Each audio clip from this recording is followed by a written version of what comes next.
A lion is 15 feet away from you and closing fast.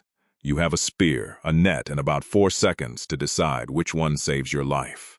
Welcome to a Tuesday afternoon in ancient Rome, roughly 80 AD, and you just signed up for this job voluntarily. Here's what nobody tells you about Rome's relationship with deadly predators. Ask 3 questions. Where did an empire with no zoos and no airplanes even get lions, tigers, and elephants in the first place? What actually happened when these animals faced the crowd instead of a trained fighter?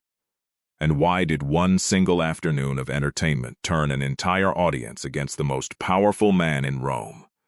Stick around, because that last one is genuinely one of the strangest moments in Roman history. Hollywood loves showing gladiators fighting other gladiators, sword against sword, one-on-one. Here's the thing Hollywood barely mentions.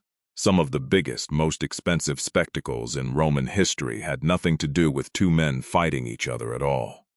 They were called Venationes, staged wild beast hunts, and they were arguably more popular than gladiator duels themselves. So where did all these predators come from? Rome didn't have a single native lion or elephant. Everything had to be captured alive, thousands of miles away, and shipped back across the empire. Roman soldiers stationed on the frontiers were actually assigned to hunt and capture wild beasts as part of their military duties, on top of their regular combat responsibilities. We have records of soldiers netting gazelles in Egypt, stalking lions in Algeria, and trapping bears in Bulgaria, all shipped back toward Rome as part of official military business. One centurion stationed on the German frontier reportedly captured 50 bears in just 6 months. Some soldiers became such specialists at this that they earned an actual job title, Ursarius, meaning bear hunter. Picture that for your next career day. Soldier by rank, professional bear trapper by specialty. The logistics behind this were almost as brutal as the arena itself. Capturing a wild lion or elephant was only step 1. These animals then had to survive weeks or months at sea, crammed into cages on ships with no climate control, before ever reaching Rome. Many died in transit long before anyone even saw them, and the numbers only escalated with time. The naturalist Pliny the Elder tracked this competitive spiral in his own writing. 100 lions shone at once under a magistrate named Scaevola in 104 BC. 600 lions under Pompey by 55 BC. 400 under Julius Caesar less than a decade after that. Every Roman leader seemed determined to outspectacle the last one, as if the entire empire had turned into one long bidding war for who could import the most terrifying animals. Here's where things get genuinely staggering in terms of raw scale. When the Colosseum officially opened around 80 AD, the Emperor Titus celebrated with a hunting spectacle that ran for over 100 days straight. Ancient sources claim thousands of animals were killed during the festivities: lions, bears, elephants, and more, all imported at enormous cost and effort from every corner of the known world. A few decades later, the Emperor Trajan topped it, staging games where roughly 11,000 animals were slaughtered to celebrate a military victory over the Dacians, alongside roughly 10,000 gladiators fighting over the same extended celebration. Think about that. 11,000 wild and exotic creatures transported alive across an empire with no refrigeration, no trucks, and no modern veterinary care, just to die over the course of a few months. Here's where things get genuinely strange, and it involves that same man, Pompey. In 55 BC, to celebrate the opening of his new theater, Pompey staged what he assumed would be his greatest triumph, a hunt featuring roughly 20 elephants. Things did not go according to plan.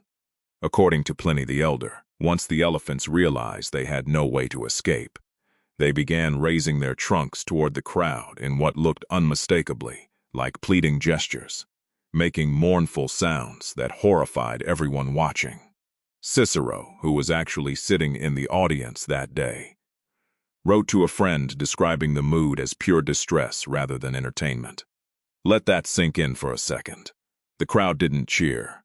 They stood up, wept, and started cursing Pompey's name in the middle of his own celebration. The most powerful man in Rome accidentally staged the first recorded case of an audience turning against animal cruelty, 2,000 years before anyone coined that phrase. And elephants weren't only used for combat. Here's where things get weird in a completely different way. Pliny also recorded that a trained elephant once performed by walking across a tightrope in front of a Roman audience, an act so bizarre that most people hearing about it today assume it has to be exaggerated. It wasn't.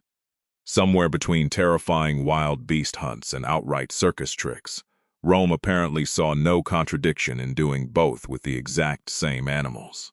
Away from the arena entirely, ordinary Romans living out in the countryside faced their own version of this danger, minus the crowd and the spectacle entirely. Wolves preying on livestock were a constant threat to rural shepherds, and wild boars roaming the Italian countryside were powerful enough to gore a grown man to death in seconds. Farmers and travelers moving between towns had genuine reason to fear the wilderness, in a way most people today never have to think about on a normal commute. The predators weren't just imported spectacle animals penned up for entertainment.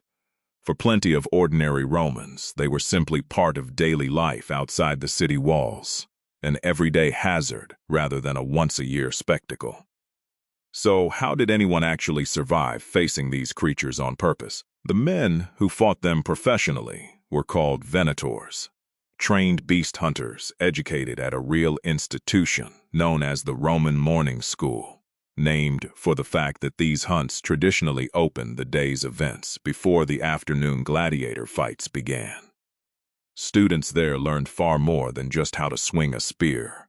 They studied animal behavior and movement patterns, essentially becoming amateur zoologists purely to stay alive. Skilled Venatores could become genuine celebrities, admired the same way people idolize elite athletes today. We actually have physical proof of exactly how dramatic these fights could get. A surviving Roman mosaic from North Africa, known today as the Magerius Mosaic, depicts one such hunt in astonishing detail. It doesn't just show generic beasts. It names specific individual leopards involved in the fight, and depicts a herald standing in the arena announcing the prize money being paid out in real time, like a Roman sports commentator narrating a match. Somewhere in the historical record, a leopard had a name, and someone thought that detail was worth preserving in stone for 2,000 years. But here's the counterintuitive twist. Not everyone facing these animals was a trained professional. Convicted criminals were sometimes sentenced to a punishment called Damnatio ad Bestias, condemnation to the beasts, and depending on the exact sentence, some were led in completely unarmed with zero realistic chance of survival. It wasn't a fight in any real sense. It was public execution, dressed up as entertainment for a paying crowd.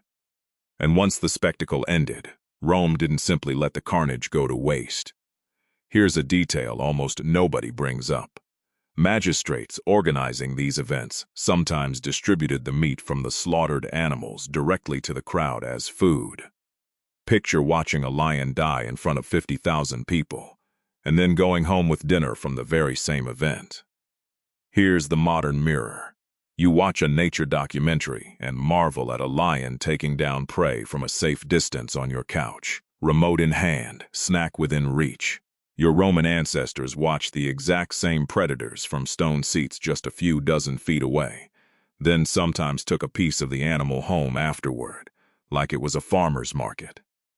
You feel a pang of guilt scrolling past a video of an animal in distress online. An entire Roman crowd once stood up mid-spectacle and turned on their own leader over the exact same feeling.